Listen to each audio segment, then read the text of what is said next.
So here we see Leigh and Anna-Leigh Waters playing some great defense. I talked earlier today about how they are known so well for their offensive skills, for causing trouble for their opponents.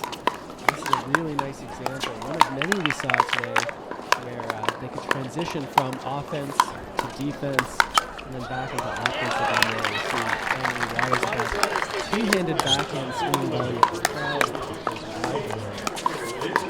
All day, the mother-daughter duo are on the same page, communicated well for really all of their matches. And of course, going to their game, the power game, using that third shot drive effectively, taking away their opponent's times, using a drive pitch combination where really they stay back and into each other's their partner would come across and intercept any sort of garbage in the middle of the way. One of the things that really impressed me today about both Waters players was their ability to play the soft game, to move the ball around the court up near the kitchen, to really make their opponents feel like they were on their heels, having to guess about what it was that they were going to have to do, what was coming at them next. And of course, some lucky fans were able to get some souvenirs, some autographed balls from the Waters team. One of the things that we saw from them is they continue to use a slightly unique technique where they aren't always right up tight to that non-volley line, sometimes a couple feet back. One, it gives them more time to react when the ball does come fast at them.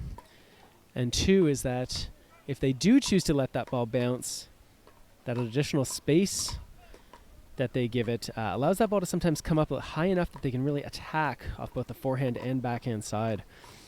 It's really great watching the athleticism from both Waters, junior and senior, on the court all day. Here we see when they were taking on Callie Smith and Irina Terashenko. Hugs all around afterwards.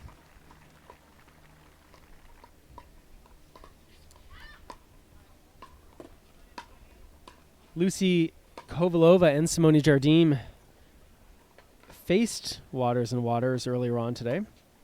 And this really was a back and forth match where Waters and Waters took game number one rather decisively. Really seemed like there was a momentum shift in their favor.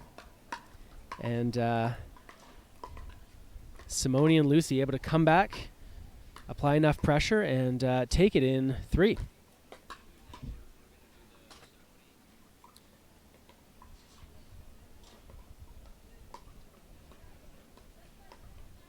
And as we take a look at Simone Jardim and Lucy Kovalova, their path to the podium today. Again, none of these matches here at the PPA Grand Slam qualifier. None of these matches can be taken for granted. So many great players on the court. Kovalova and Jardim having to weather the storm a few times, missing some shots sometimes that they would normally make, and really great example of teamwork out there, each player needing to support the other at different times during the match.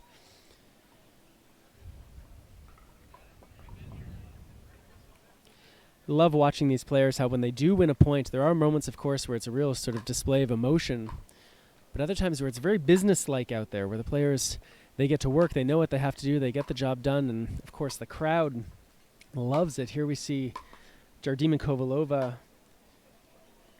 playing against Jesse Irvin.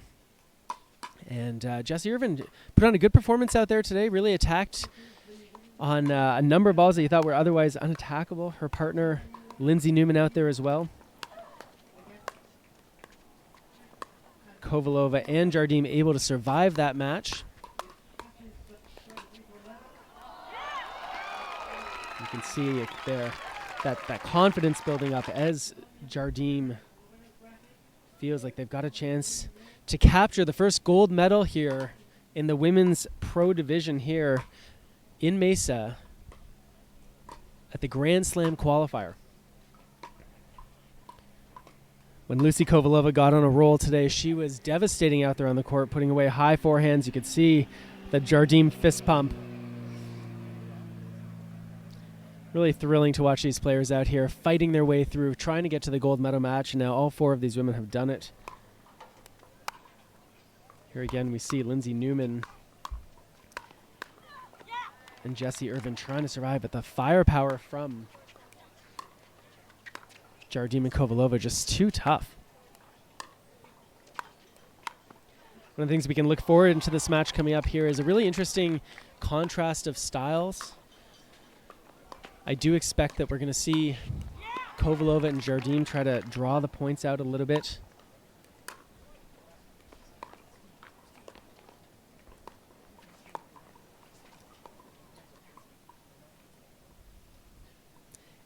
And you can see, again, no easy matches here. A lot of two-handed backhands. We're going to see two-handed backhands from all four of these women right now coming up, looking to attack off that double-handed backhand.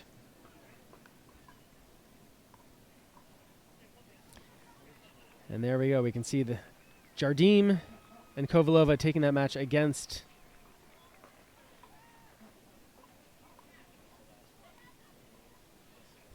here's the match we saw earlier on. Of course, when we saw Waters and Waters, Waters squared, as we might call them, taking on Kovalova and Jardim. Beautiful day here in Mesa. Crowd, the stands were always full throughout the day. It was standing room only. Really great atmosphere here. The VIP seating section, well attended. Really a great start to this day number 1 of the PPA Grand Slam qualifier here in Mesa, Arizona at the Mesa Tennis Center.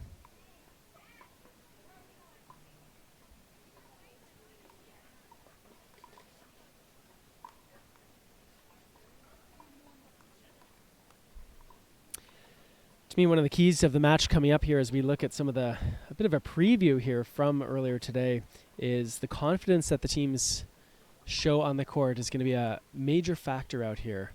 How willing they are to go for balls, to take risks when the ball is on the margin. Do they take those risks and try to apply pressure, or do they sort of hold back, allowing the other team to dictate play? And I do expect that we're not going to see the same thing wire to wire. As we know in pickleball, there are these ebbs and flows, right, where one team goes on a run and one team tries to resist it. So we've got a lot to look forward to, and while we get ready for this match right now, I want to introduce, we have another guest here in the broadcast booth. Very happy to announce and welcome to the broadcast booth someone who needs no introduction, Dave Weinbach. Mark, great to be with you here at our first PPA event in beautiful Mesa, Arizona, and these players are warmed up and they are ready to go. So let's do this thing. Yeah, it's you know what, and it's perfect timing right now.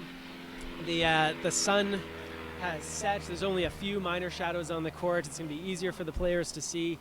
Perfect conditions out here right now as Leigh gets ready to serve to Lucy Kovalova. As you mentioned, Mark, a little while ago in your preview, these two teams did meet earlier in the winner's bracket final, and Lucy and Simone kind of had their way in 2 games over the dynamic mother-daughter duo of Annalie and Leigh Waters. So this is going to be a really interesting rematch, and we'll have to see if Annalie and Leigh try to change up their strategy from what they did in the winner's bracket final. And as you said, it's kind of a contrast of 2 different styles here. I really expect Simone and Lucy to get all the way to that kitchen line and lean in and try to control the kitchen line. So one of the things to notice, Dave, here at this tournament is, and throughout the PPA, I believe, you can correct me if I'm wrong, is that in these medal matches here, there will be 2 referees on the court, but no lines people. So we can see we've got the one referee who's sort of holding court, who's managing the match, who's watching to make sure, who's calling the score. And then we also have another referee, Don Stanley, whose full responsibility is to watch for any kitchen violations. Yes, is that right? yes. Don Stanley, our head of referees for the PPA Tour, had decided early on and came to us with this idea, and we were fully behind it because, you know, my view, Mark, is the more eyes that we can have on that kitchen line, and also for the early moves around the post and to step around the kitchen, we felt was in the best interest of the game. And Don, as you know, is a really strong proponent of that, and he kind of sold us on it. And I think so far, and in fact, I just talked to him about it, it's working out really well. And we'll see how it goes. But our plan is to do that in all of the PPA events. And with that two-handed backhand dink off of the younger Waters paddle goes into the net. 0-2-1 is the score here. Lucy Kovalova serving. Earlier today, we saw Lucy and Simone target Annalie, I thought, significantly more than Leigh. So let's see if they continue with that strategy. It worked out well for them earlier. You know, Simone, as you know, is just so consistent. She makes very, very little unforced errors, and it's very difficult to get the ball by her. So we saw earlier today, and I expect to see it in this match, Leigh and Annalie to kind of target Lucy more than Simone. Just a reminder, if you're watching this match and you like what you're seeing and like what you're hearing, hit that share button. That way you can let your friends know what you're watching, get them in on the action.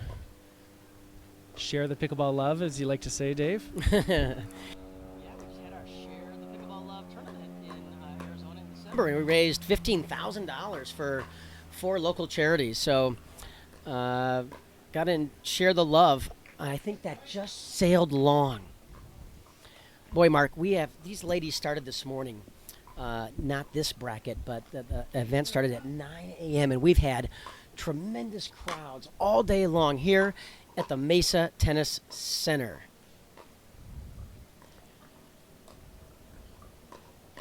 Oh, that's a great shot. Yeah, so this is a strategy that we saw used early on against in a match between Jessie Irvin and Lindsay Newman, is that they really did sort of go east to west, go left to right against Kovalova and Jardim, opening up that space in the middle or forcing the non-hitter to kind of come across to the middle to cover that hole, which then opened up the other cross court. And so it'd be interesting to see here whether, you're right, whether the plan is let's find one person and target that person and hope to break them down, or whether it's more about creating spaces in the court, creating these holes.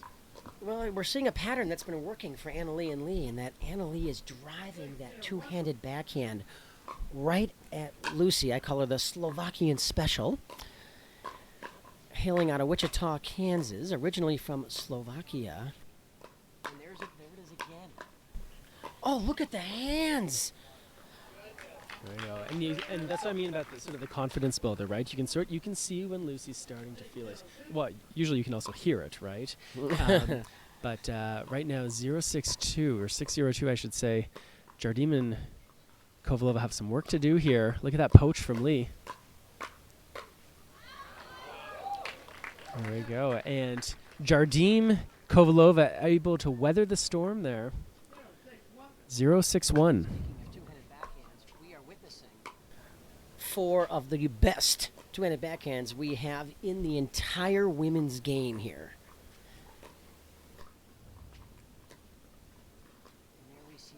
When are you going to break out your two-handed backhand, Dave? Ironically, Mark, in tennis, I only had a two-hander. But in pickleball, I stay with the one-hander. I like to slice a lot of my backhands, and I find it a lot easier to slice it with a one-e. Well, there's the opposite of a slice. A nice rolling topspin backhand crosscourt from Annalie Waters. I would argue, Dave, I mean, she's got a great drive, no doubt, and she's good at counterattacking on the volleys. But her backhand, that little crosscourt rolling dink that she likes to play, can be so tough. And as good as she can roll it crosscourt, she can, as efficiently, she can roll it right down the middle. And she beat me a lot on that. Chicken and Pickle Invitational in Wichita this year. She just played outstanding. It was her and Yates against Leigh and I, and it was a great battle. Annalie was phenomenal. There we go. There's a nice 1-2 punch there. On cue. There's a nice 1-2 punch. Waters and Waters continue to add to their lead, 7-1-1. There it is. Oh, that was it. Watch out. So there's another. So Dave, we talked earlier today about the drive poach combination. We talked even about the drop poach combination. I think the smash poach combination is a really effective shot because the smasher is pushed back off the court. The defenders are likely to try to hit to that open space. And when the non-smasher sort of anticipates that and comes across the middle like we saw there from Waters. So much time to make that poach move and come across the middle. Yeah.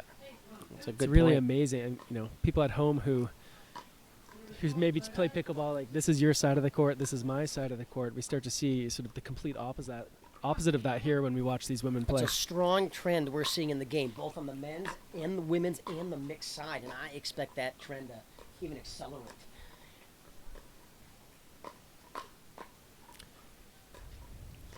Oh, great defense by Lucy there.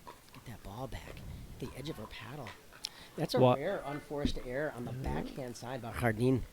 Waters and Waters outlasting Jardim and Kovalova.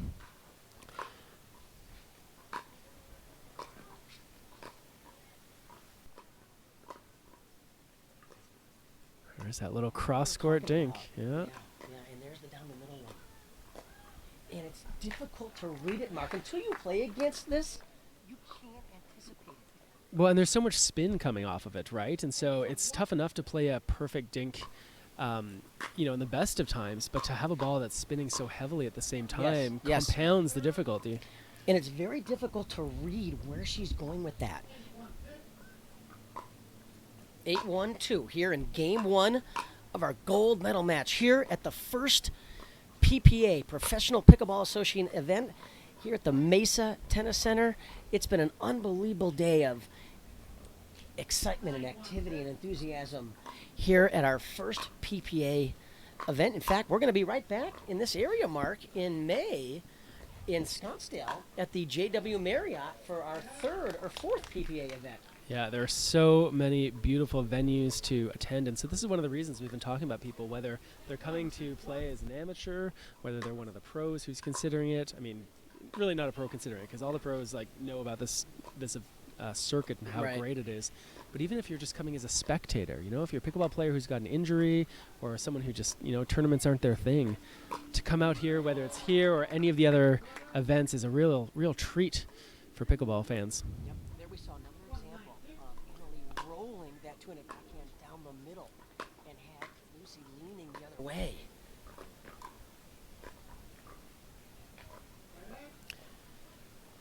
We're seeing a lot of dinking net errors. I just feel like these players aren't giving enough respect to the net. And what I mean by that is they should be aiming for a little bit more margin. I know over the net. Here's the thing. So maybe after this game, we can talk about that, because I do have some questions about that, and even sort of the general idea of unforced errors when it comes. I want to push back a little bit against this notion of missing a dink being an unforced error. But anyway, we'll rejoin this action here right now. Jardim wins that battle against young Waters. Talk about confidence. She's got a feel Like, hey, we can play with these girls. We can come out here. We can go head to head. 1-9-1 here in game 1. And that's going to sail along. There really was no topspin on that ball to bring the ball down. And when you hit a hard barrel ball, hard, with no topspin, that's going to be going out 80% of the time. Well, especially as things start to cool down, right? This is now back to the temperatures we had earlier this morning, where that ball doesn't soften up the way it does when it gets a little bit hotter. And so you will find sometimes that those balls will fly a little bit. After Simone and Lucy beat 9-1-1. the Waters in the winners bracket final, Leigh and Annalie went and played Andrea Coop and Catherine watching over there. So congratulations to Andrea and Catherine Pereno on a terrific day in a very, very competitive field here on Women's Pro and Senior Pro. PPA. 9-1-1.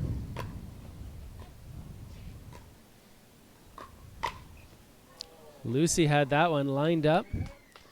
Or 9-1-2, I should say. And with that, we get the side out.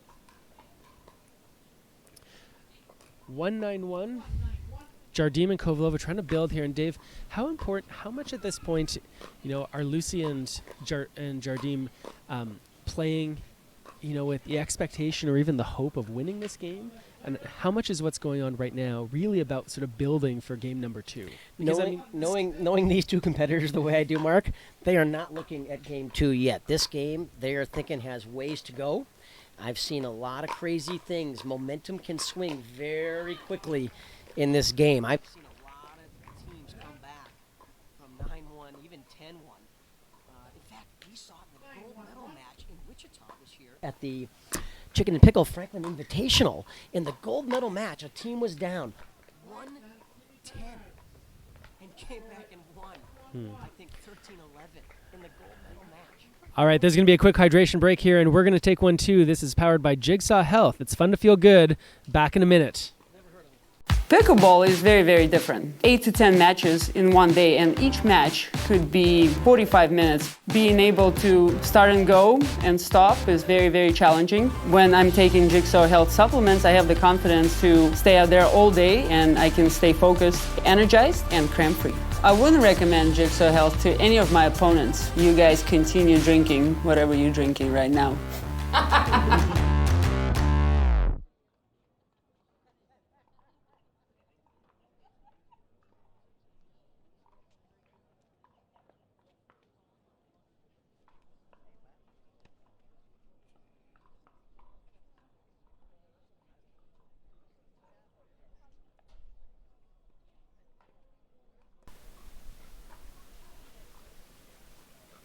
All right, you're looking at championship court here, and you're looking at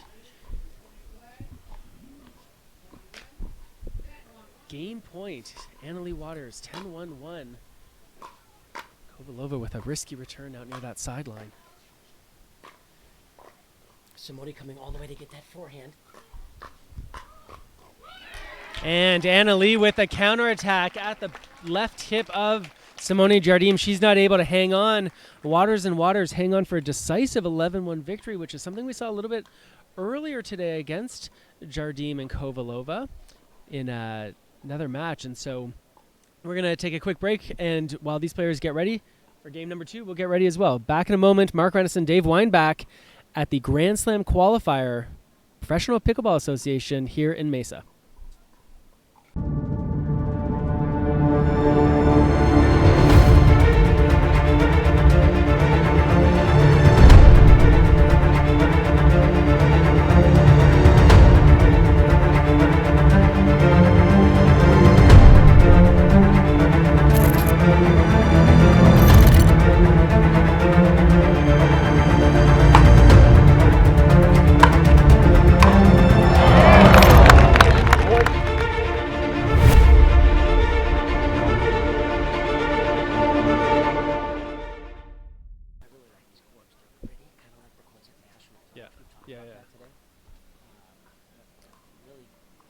Something for a barrier, though, because it's pretty easy to lose balls. Like, they always come back here, I or know, they go we over talked, there. we talked about that. There needs to be a barrier. What I suggested was a ball boy kneeling down right here to capture our balls because the kids love doing that stuff. Yeah. Just like they do with You got a football kid, yeah. Are we good, Carl?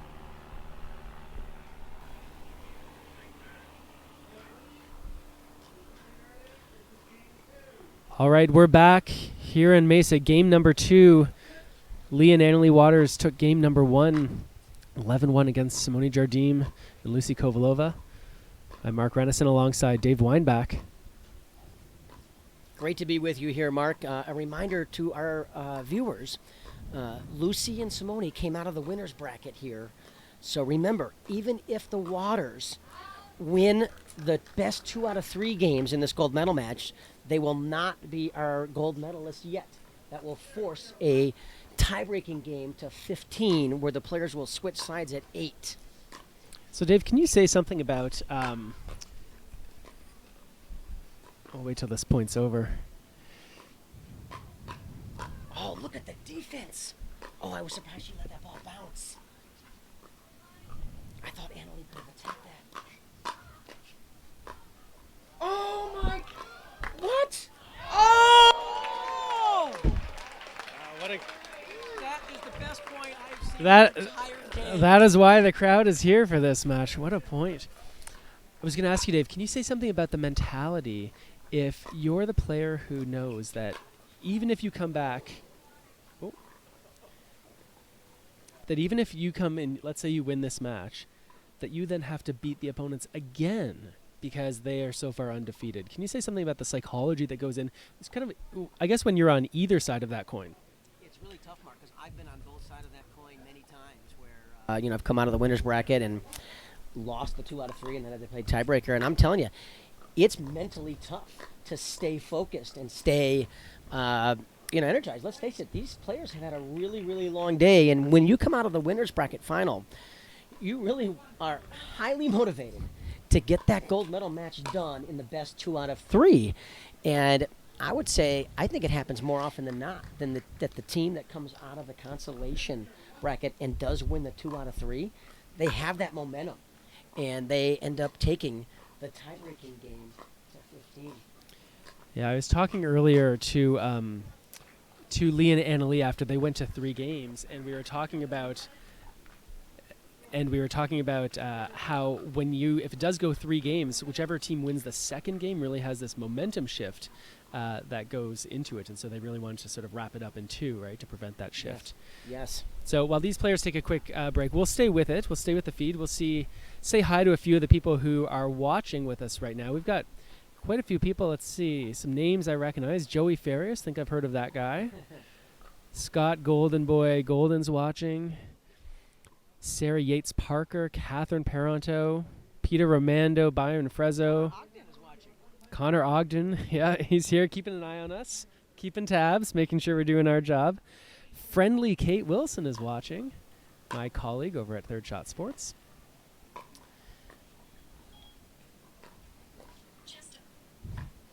One thing that I would keep an eye on in this match, Mark, is the returns of serve.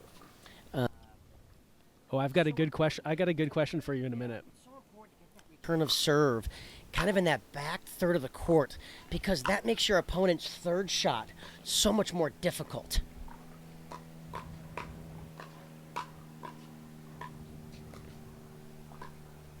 Look at the defense. Wow.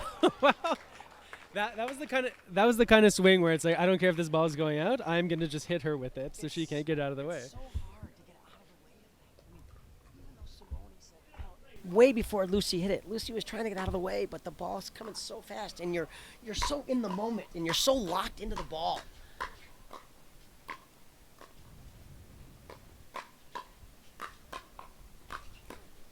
Yeah. Okay, so I want to give you my theory. I asked Michelle Esquivel about it. I asked Lindsay Newman about it.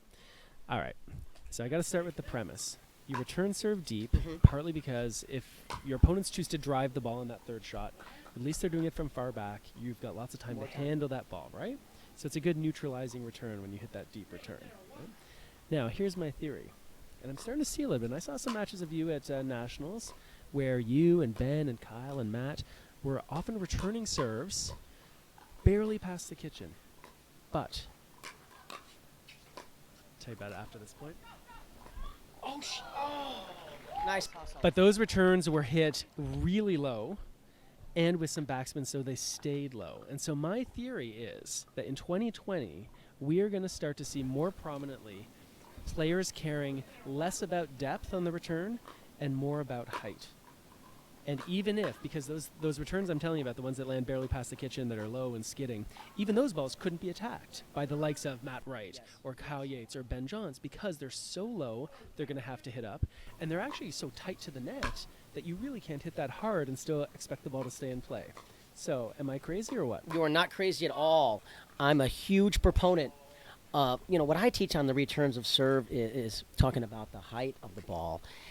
Is I never want to allow my opponents to hit the ball on a descending track when they hit their third shot. So whether the return of serve is, in the middle of the court or deep, the key is to make your opponent have to lift the ball on the third shot. So I don't think you're crazy at all. I think you're making a valid point. And I think you're going to see the players kind of switch it up a lot and hit some deep and some short with that driving slice to keep the ball down. So I think you're going to see both. But the key is to not allow your opponent to hit the ball hard on a downward trajectory. Oh, Lucy was sitting on that two-hander.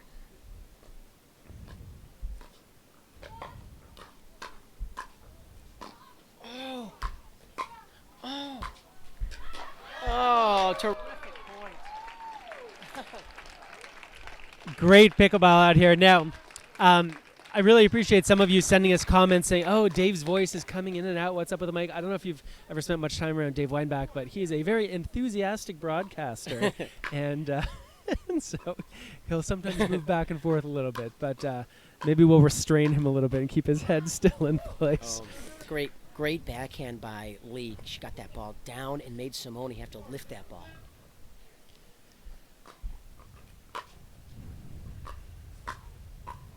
That's a good example of what you were talking about. Anna Leigh's return was kind of in the middle of the court, but it stayed really low, and there was no way Simone could really attack it. I'm telling you, when I said this to Michelle Escobar, she said, yeah, I've been doing that since 2019. What have you been watching? Again, I see the argument for the deep return. Your opponents are far back. They can't do a lot of damage. I like deep, but not too high mark. Yeah. I think a lot of pickleball. Ooh, wow. Simone, you were saying earlier, Dave, what a great defender Simone is, how good she is at getting the ball back in play again and again and again, and what a great example it is there. 6-0-2. Boy, Lucy and Simone have come out really hot in this second game and very motivated and very focused. Simone was focused on that high forehand counterattack. And that's going to bring us to 7-0-2 here in Game 2 of this gold medal match here at the first PPA event in Mesa, Arizona. Wow, what a counterattack. It's so important for players when they hit those first fastballs that they genuinely expect the ball not just to come back in the court at them, but to come back with speed. And you saw there Lucy, after driving that forehand volley, she was ready for the second one on the backhand side. 8-0-2.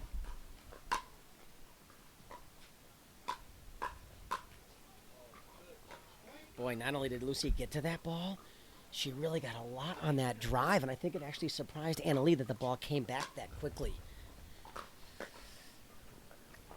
That's what we call taking time away from your opponent. In this game of pickleball, Mark, we always want to try to take time away from your opponent. All right, well, it's time for a game point here for Kovalova and Jardim, and it looks like they're going to get it. 11-0 in game number 2. What a turnaround after game number 1. We're going to turn things around in a moment as well. We're going to take a quick break, powered by Jigsaw Health, and we'll be back for game number 3 in this women's gold medal championship match here in Mesa.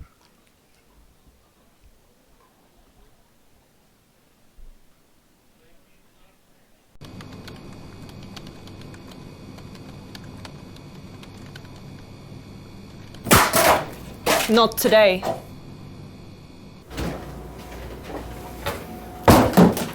Break's over.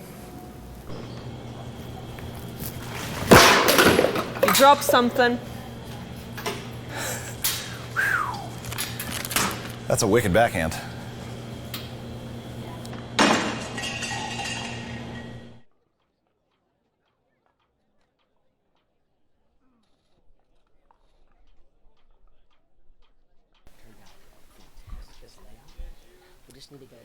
And we're back. Mark Renison alongside Dave Weinbach here at the Mesa Tennis Center in Mesa, Arizona. We're here at the Pro Pickleball Association Grand Slam Qualifier. And this is the first stop on the inaugural PPA Tour. 7 events, Dave, over the course of the year. More than $500,000 in prize money for these pros. It's so exciting, Mark. You know, not only are the pros so excited, but the amateurs get to play in all these events and play where the pros play and get to witness all this great action and get to play at these spectacular venues. I mean, we have venues lined up. We're going to Dallas. We're going to Atlanta. We're going to Seal Beach, California. We're going back here in Scottsdale in May. We're going to Newport Beach. And then the finale, Mark, is going to be at the unbelievable Darling Tennis Center in Las Vegas, Nevada. $155,000 in prize money here in the finale. So we are all set to start Game 3 here. And if you are a fan of pickleball, you are going to want to set your calendar. You can check out all of the dates, all of the tour stops at ProPickleballassociation.com. Kovalova can't believe that ball managed to stay inside the baseline. 1-0-2. Just a reminder, Dave, you were bringing up before that if Leigh and Annalie manage to win this match, they are going to have to win it again afterwards. Correct. If they win the 2 out of 3, they will force a tie-breaking game to 15. And, of course, if Lucy and Simone win this game, they will be our gold medalists. And I know you have the payouts in front of you. Why don't you talk about the terrific cash prizes we have here at this first PPA qualifier? Well, that's right. As much as these pros love playing pickleball, and they definitely do, and you can speak to that, they also love getting paid to play pickleball. And so the gold medalists will share $5,000. The silver medalists will share $2,500, and the bronze medalists, that'll be $1,200 that they're taking home as a team. And of course, right now, most of these women that we're playing today will also be playing again in the mixed doubles event. Yes, and mixed pro doubles is tomorrow, as well as senior mixed pro doubles. And then Saturday is the men's pro and senior pro. And then Sunday will be our singles day here at the inaugural PPA event at the Mesa Tennis Center. $55,000 in prize money here at this Professional Pickleball Association event. Oh, look at the defense here.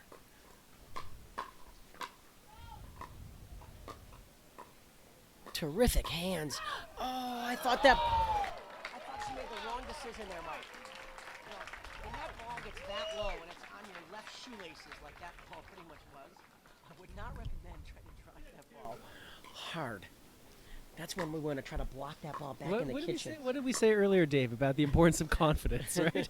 When you get those marginal balls, are you going to go for it or are you going to be patient? And that ball just goes a little bit out. And this is the moment that I would argue Simone and Lucy are most dangerous. They go on a little mini run here. They're up 3-2-1. Being on the first server is a real critical aspect, I think.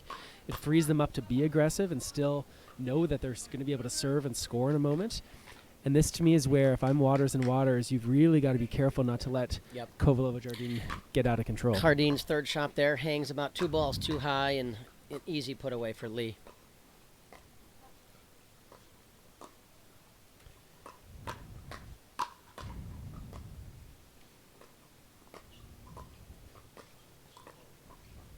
It's an interesting adjustment, Dave, is earlier we saw Annalie going cross-court, using that backhand cross-court against Lucy out to her backhand, right? That little roller we talked about. And lately, more often than not, we've been seeing Lucy now playing on the right-hand side of the court. So that doesn't allow Annalie to get it out wide to Lucy's backhand. If she is going to go out wide, it's going to go out to Simone's backhand. So an interesting change that we've seen here by Jardim and Kovalova.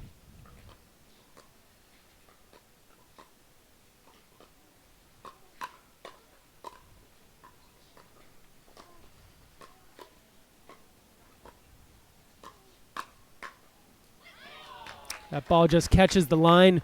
Simone Jardim has been taking over a lot of territory in the center of the court, and that, of course, opens up a sideline a little bit, making her vulnerable to that counterattack. Yeah, Leigh set that up really well with that drive down the middle to make Simone go to her right, and she just couldn't recover quick enough. There's another point. Just a reminder, if you like watching this gold medal match, be sure to hit that share button so other people can see it as well.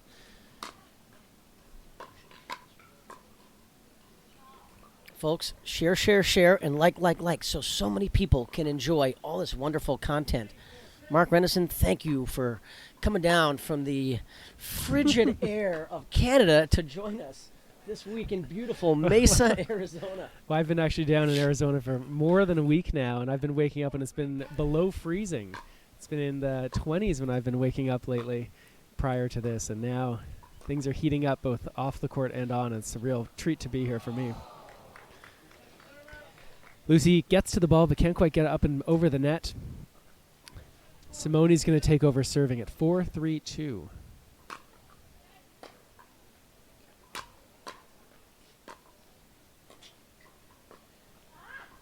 There we go. Simone tried to catch Annalie. One of the things, Dave, that impresses me, Annalie, of course, being only 13 years old, but so mature when it comes to not going for balls. Like in that case, I'm sure I would have tried to take a swipe at that ball, right? It sort of feels sometimes, and I know people at home can appreciate, sometimes it feels like if you can hit it, you should hit it, right? And it takes such poise. I actually call it a specific skill in pickleball. To be able to know when not to hit it, know when to let the ball go out. Yeah.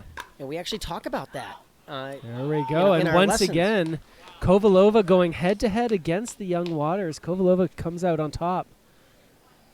You know, Annalie might be 13 on paper, but I'm telling you, in pickleball years, she's not 13, and I can guarantee you, in maturity and real life years, she is not 13. I've had conversations with her like I have with my 22-year-old son, and she is extremely bright and very mature.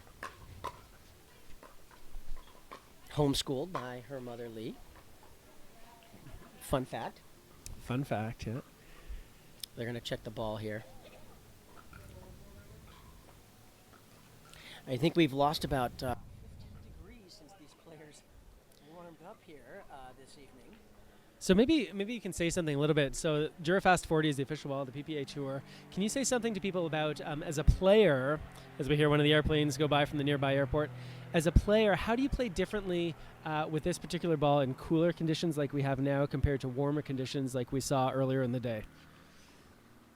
That's a great point, Mark, because I actually play a little differently depending on not only what ball we're using, but the conditions that we're in. So let's take, for an example, early this morning or even right now, in these cooler conditions, this Duraball's cover starts to get harder, and the ball comes off the paddle harder.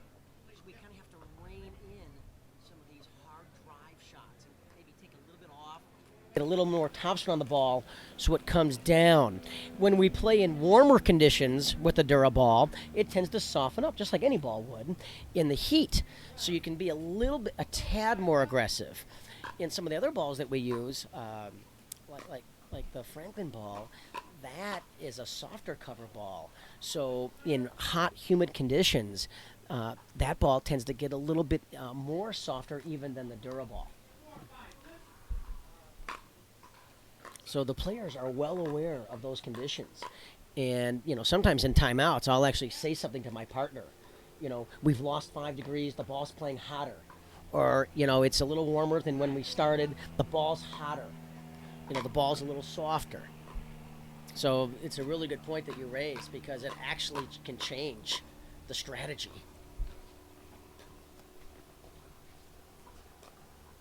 It's a good reset by Leigh there. And there's that backhand. Oh! I think it just sailed wide. Great leave by Lucy. You know, you talk about what balls to let go. I mean, I think she let it go and then hoped she was right. I can't believe she had a high forehand that was an easy put away. And she let that ball go.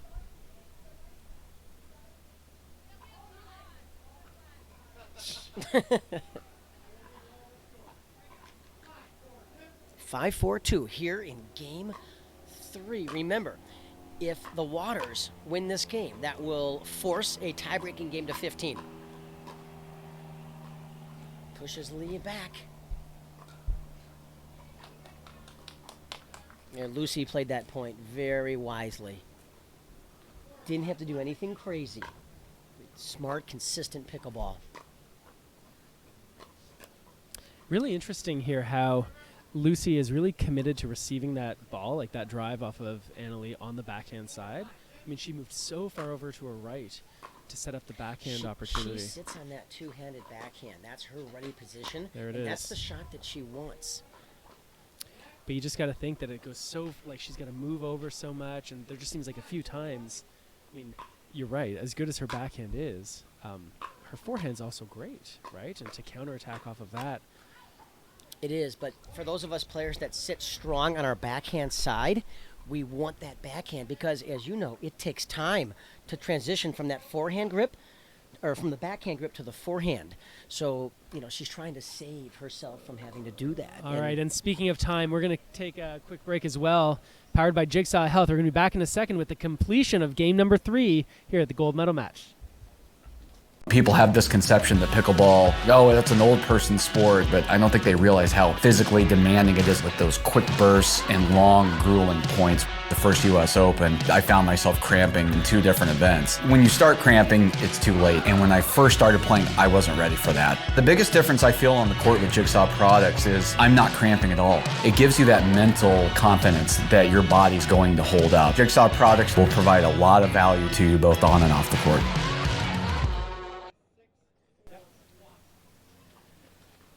The score is 6-4-1 here at the Mesa Tennis Center. Annalie Waters about to serve to Simone Jardim here in the gold medal match, game number 3. Winning team will take home $5,000.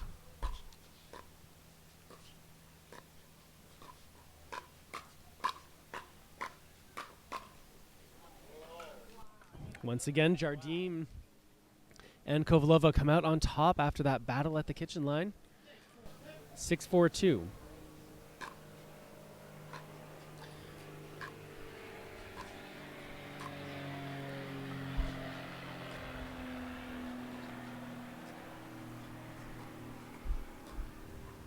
Good job for Leigh to work up to that kitchen line. Oh, look at the defense. Oh, great hands by Simone. That was a net court. Oh, one of the best points we've seen in this match.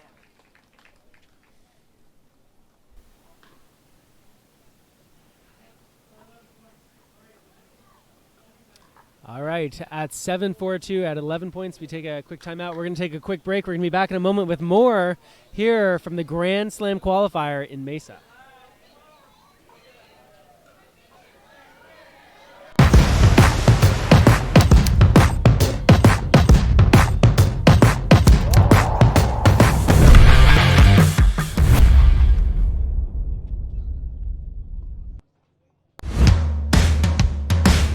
I've tried a lot of other products, plenty of electrolyte mixes. They either contain some sort of sugar in them or something to give you a boost for a little while, but eventually it runs out. Jigsaw products help me stay competitive. They help me stay energized. It's helped me become a better player. Jigsaw helps me recover faster. I think all of you need Jigsaw Health in your life. And you know why? It's fun to feel good. It's fun to feel good. It's fun to feel good. It's fun to feel good. It's fun to feel good. Cheers.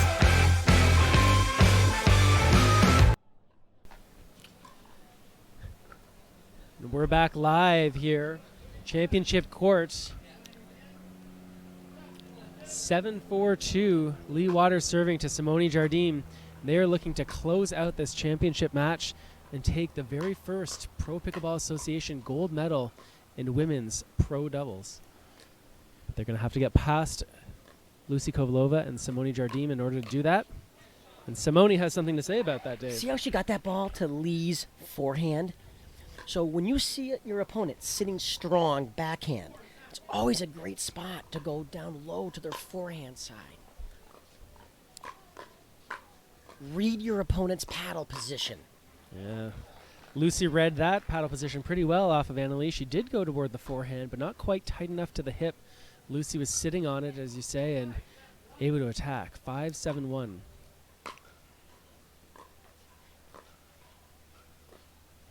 Mark, we knew this was going to be a great match, but wow, some of these points are incredible.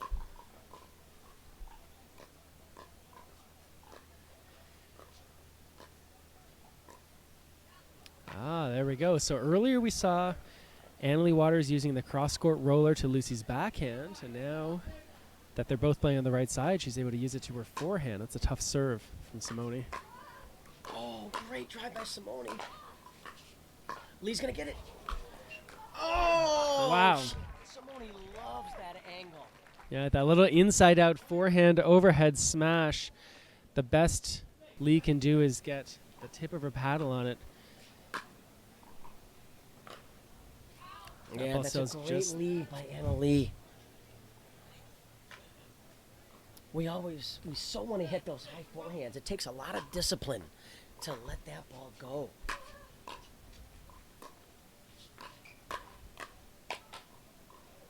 Wow, not only did she get it back, she got it in the kitchen.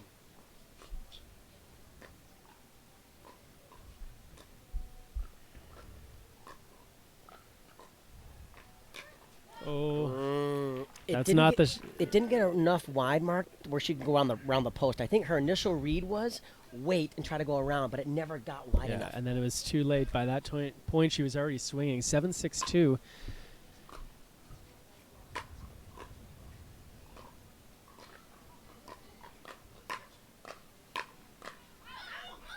Another good leave. I think it's good. Ball came into the broadcast booth. Dave Weinbach, you were saying earlier that how much you like having ball boys at tournaments. I think you should put in your resume. You should do that. Yeah. There we go. Ooh. We're on the opposite side, Mark. I could not tell. Yeah, that's a tough. I think that reaction was a little bit more about, more about hoping it was in. 6-8-1. Lucy Kovalova gets the ball on her paddle. She's going to see if she can do something here. She's head-to-head against Anna Leigh Waters. Nice backhand slice by Simone. That's a shot she's really worked on.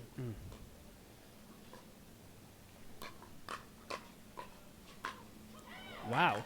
Look at Leigh just move across that court, That wasn't a 1-2 punch. That was a 1-2-3-4 punch by Leigh.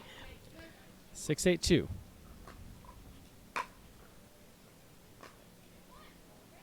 It looked like Jardim didn't commit to the shot there. She wasn't sure if she was going to drive it or drop it, and then she didn't do either.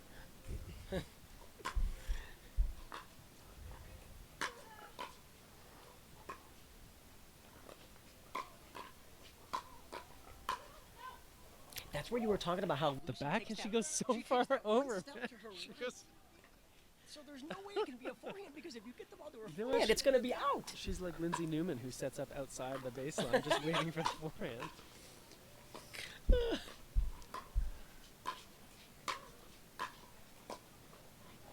we go. A perfect spot by Lucy there. Just the right speed. I like in that case she didn't overhit the ball. She didn't need to. What she had to do is get the ball to Anna Leigh toward her feet. She was on her heels. 6-8-1.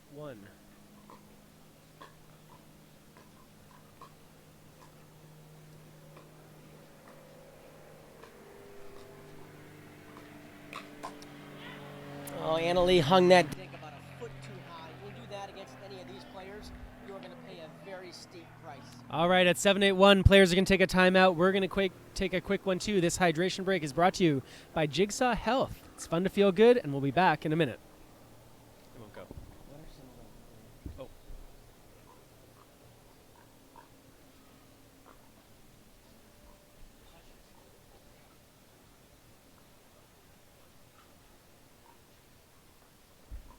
Good.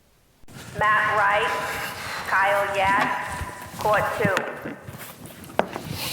So, how did you do? Jardim, Won that one. On to the next. Michelle Esquivel, court 3. Ben John, Joey Ferrarius, center court. Gotta go. Lucy Kovalova, Good luck. Irina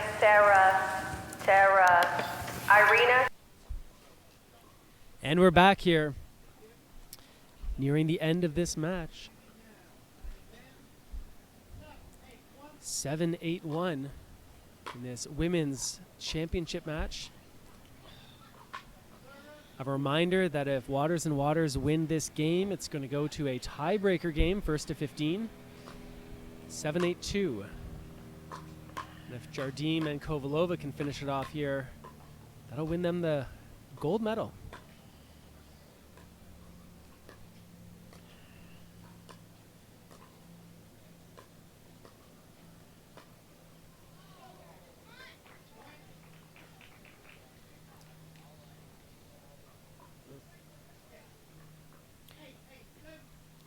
Eight, 8-2.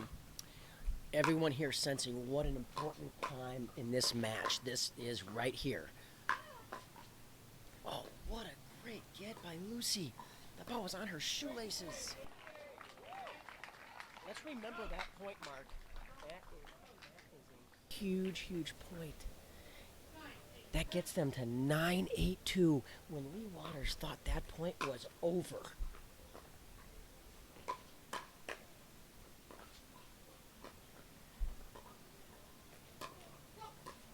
Uh-oh. Oh, Anna Leigh didn't do anything with that ball. I think she was so surprised that that ball got popped up by Kovalova.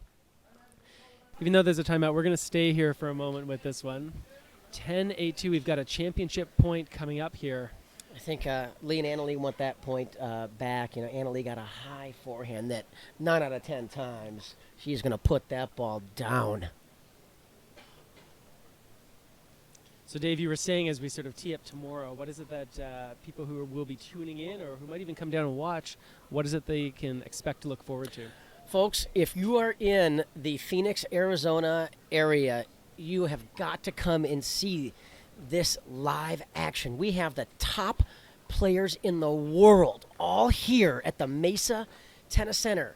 Tomorrow, Friday, brings us Mixed Pro Doubles Day and Mixed Pro Senior Doubles Day. And we're going to start the day at 8 a.m. and finish at about 5. It's going to be amazing. And right now, what's amazing is we've got a championship point here, 10-8-2. Simone Jardim serving for the win.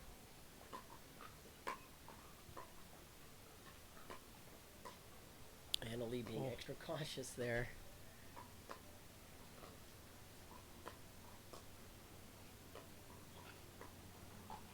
Oh, it clips the net.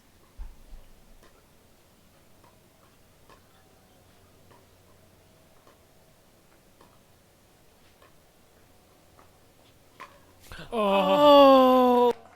And there it is, your gold medalist, Simone Jardim. What a terrific match. What a great match indeed. Lucy Kovalova, Simone Jardim, they take the match 1-11, 11-0, 11-8. Doesn't get much closer than that. Dave Weinbach, final thoughts?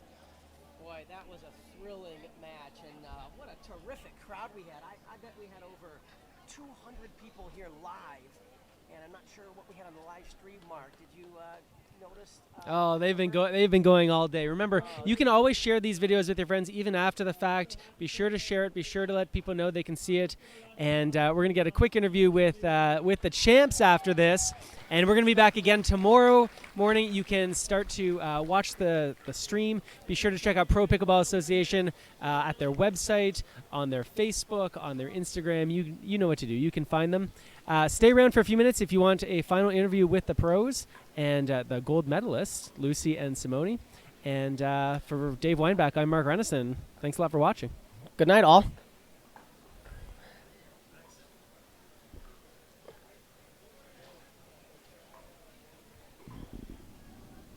Wow, you could feel the tension. We're good? Like the audio's off?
any staff members have a radio, please return to the referee desk. Any staff members with the radio, please return to the referee desk. Thank you.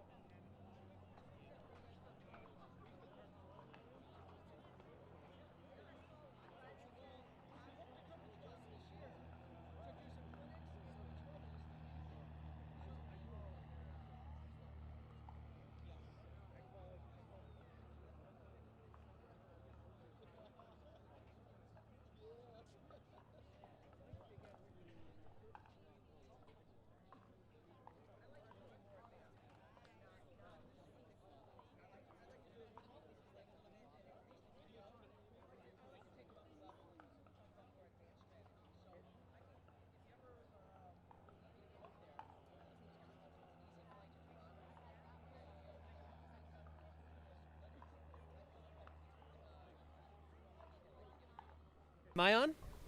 I'm on live. Mark Renison here at the end of day number 1 here at the Mesa Tennis Center. What a day of pickleball we've seen. The women's pro doubles matches, the women's senior pro matches. It's been a real treat. Tomorrow we have some mixed doubles, but before we get to that, let's talk to the gold medalists. Let's see if we can get them over here. Ladies, are you strategizing some more already? I'll answer your questions. They are tricky questions. So you two were amazing out there. It was a real treat. We had people that were watching here and just watching people in the stands. I mean, it was a treat for us. That's a stretch. It was a treat for us to watch. Mark, okay, so tell us your favorite thing about that match and your least favorite thing. Okay, my favorite thing is playing with Simone. Of course, everybody wants to play with Simone. I get it. I'm the lucky one, so I'm very happy about it. That's my most favorite part. And the least favorite part is my performance in the first game. Again, somehow... Well, it wasn't pretty. You're liking those slow starts. It wasn't pretty, but no. Creates a little bit of drama for the group, doesn't it? We don't like drama. All right, and Simone, what can you tell us? Your favorite thing about this, your least favorite? I think the amazing part is that we're just now starting to learn how to play with each other, and that's what we were talking about. Like, this is new. It's a brand new partnership, and so far, like, we have showed up with playing really well. This is what I told Matt. I was like, if we can figure it out when, like, we're not playing at our best, we still figure out how to win, we're golden. We're going to be great. It's just that for me, I mean, come on, I coach. So I want to know how I can be the best partner that I can, because I had fun. Like, I will need her to pick me up, and I need to be there to pick her up. So partnership is not, it doesn't matter if one person is playing really well and the other is not. It's about how can we bring the best out of each other, which, for me, I didn't quite succeed. She picked herself up, so that's the thing that we will continue to work on. Yeah, but I think we're both so competitive, and we want to win, and like no matter what. So even though even though it's not pretty, it counts. So. It's funny, I was sitting with Dave Weinbach, and when you were down, 9-1 in the first game, and I said to Dave, so how much is them playing right now, what they're doing, about trying to win this game, or is it really about creating momentum for the second game? And Dave said, I'm pretty sure they're not even thinking about game number 2 yet. Actually, I was. I think in that situation when you're down 9-1, you're trying to get some points, get a groove going, and then you get a couple points, and then maybe it's getting close, maybe no, it doesn't. It's just you are getting ready, grooved in for the next game. Because we didn't want to, we wanted to make sure that we at least got some sort of rhythm back. And again, correct. We just wanted to not end the first game horribly and be like, oh my gosh, now second game, how do we start? And I mean, it worked out. Well, you did something right in the second game, 11-0. Exactly, and on the third, we did start well. It was just that also they had some confidence too. Like they won the first game pretty easily, and then we won the second, so it evened out in the third. And it's all about strategy at the end of the day, because we all know that they are good as well. So it's just a matter of us stepping up when we needed to. I mean, Lucy had an incredible get at 7-6. Okay, let's talk about Simone's 8 amazing gets that I thought she's grinding on the ground, hitting those shots. I'm like, that was clutch moment, because on those moments it makes it or breaks it, and it made us, because then we got in a little and then it built up to win. Well, I'm sure you two can go and you can review all the tape and see what was going on and do that. But before listen, I'm just gonna review it to see what you were saying about us. Mark, let's be honest. Well, I'm gonna chat with you tomorrow. Okay, well, before you do that, go out, have a nice time tonight. You definitely deserve it. Great job, congratulations, and we'll see you tomorrow. Thank you. Okay. Thank you. And also thanks everybody watching at home, this is a huge step forward for our pickleball. You know, having a tournament that is paying out lots of money for us to come in and play. But not only that, great venue, tons of people here today. Definitely a great atmosphere, and so looking forward to what the year is going to be like. We are really looking forward to having PPAs around, and that's they awesome. provide a great venue, great people to work with, and they hired you, so they did a great job. All right. Well, on that great note, we're going to close things off for tonight. For everyone who is with us, Michelle Esquivel, Dave Weinbach, the whole team at the Pro Pickleball Group. Only Mark Renison. And I'm Mark Renison. We'll see you tomorrow here at the PPA Grand Slam Qualifier here in Mesa, Arizona. Good day. Good day. We got a big check for you guys. Oh, there you go.